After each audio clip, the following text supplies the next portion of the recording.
All, welcome to Varsha's kitchen. ಇವತ್ತು ನಾವು mango use ಮಾಡಿಕೊಂಡು ಮ್ಯಾಂಗೋ ಪುಡ್ಡಿಂಗ್ ಮಾಡ್ತಾ ಇದ್ದೀವಿ.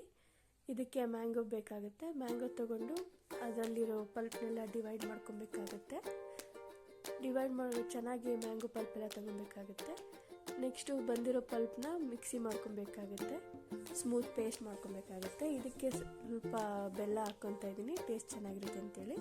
ಇವತ್ತು ನಾನು ಮ್ಯಾಂಗೋ ಪುಡ್ಡಿಂಗ್ನ 2 ಲೇಯರ್ ಮ್ಯಾಂಗೋ ಪುಡ್ಡಿಂಗ್ ಮಾಡ್ತಾಯಿದ್ದೀನಿ. ಸೊ ಫಸ್ಟ್ ಲೇಯರಿಗೆ ಸ್ವಲ್ಪ ನೀರು ಹಾಕ್ಕೊಂಡು ಅದಕ್ಕೆ ಸ್ವಲ್ಪ ಬೆಲ್ಲ ಹಾಕ್ಕೊತಾ ಇದ್ದೀನಿ. ನೀವು ಬೇಕು ಅಂದರೆ ಸಕ್ಕರೆ ಹಾಕ್ಕೊಬೋದು, ಬಟ್ ನಾನು ಇಲ್ಲಿ ಬೆಲ್ಲ ಯೂಸ್ ಮಾಡ್ಕೊತಿದ್ದೀನಿ. ಸಕ್ಕರೆ ಹಾಕ್ಕೊಂಡ್ರೆ ಫಸ್ಟ್ ಲೇಯರು ಸ್ವಲ್ಪ ವೈಟ್ ಬರುತ್ತೆ, ಬಟ್ ನಾನು ಬೆಲ್ಲ ಹಾಕೋದ್ರ ಪ್ರಯುಕ್ತ ಸ್ವಲ್ಪ ಬ್ರೌನ್ ಕಲರ್ ಬರುತ್ತೆ. ಇದು ಕರ್ಗೋವರೆಗೂ ಬಿಸಿ ಮಾಡ್ಕೊಬೇಕಾಗುತ್ತೆ. ನೆಕ್ಸ್ಟು ಸ್ವಲ್ಪ ಟೇಸ್ಟ್ ಚೆನ್ನಾಗಿರಲಿ ಅಂತೇಳಿ ವೆನಿಲಾ ಎಸೆನ್ಸ್ ಹಾಕ್ಕೊತಾ ಇದ್ದೀನಿ. ಇದಿದ್ರೆ ಹಾಕ್ಕೊಬೋದು, ಇಲ್ಲಾಂದರೆ ಏನು ಬೇಡ, ಇದೇನು ಆಪ್ಷನಲ್. ಟೇಸ್ಟ್ ಚೆನ್ನಾಗಿರುತ್ತೆ ಅಂತೇಳಿ ಹಾಕ್ಕೊತಾ ಇದ್ದೀನಿ.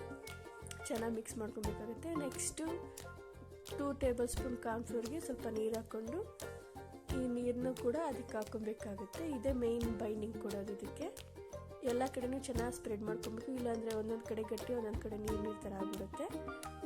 ಇದು ಬೇಯ್ತಾ ಚೆನ್ನಾಗಿ ಗಟ್ಟಿ ಆಗೋವರೆಗೂ ಬಿಸಿ ಮಾಡ್ಕೊತಿರ್ಬೇಕು, ಕುದಿಸ್ಕೊಂತ. ಬೇಕು ಅಂದರೆ ಸ್ವಲ್ಪ ತುಪ್ಪ ಹಾಕ್ಕೊಬೋದು. ಬಂದಿರೋದೆಲ್ಲದನ್ನೂ ಕೂಡ ಒಂದು ಬಾಕ್ಸ್ಗೆ ಹಾಕ್ಕೊತಾ ಇದ್ದೀನಿ.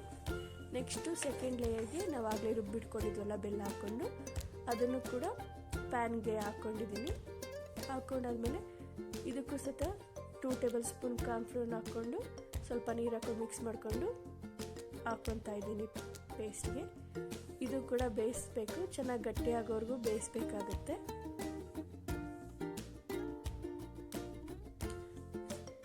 ಗೂರಾಡ್ಕೊತಾ ಇರಬೇಕು, ಇಲ್ಲಾಂದರೆ ಅದು ಒಂದೊಂದು ಕಡೆ ತಿಕ್ಕಾಗ್ಬಿಡುತ್ತೆ, ಒಂದೊಂದು ಕಡೆ ತೆಳುವಾಗ್ಬಿಡುತ್ತೆ.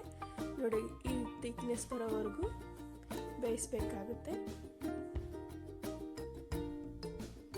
ನೋಡಿ, ಚೆನ್ನಾಗಿ ಬೆಂದಿದೆ.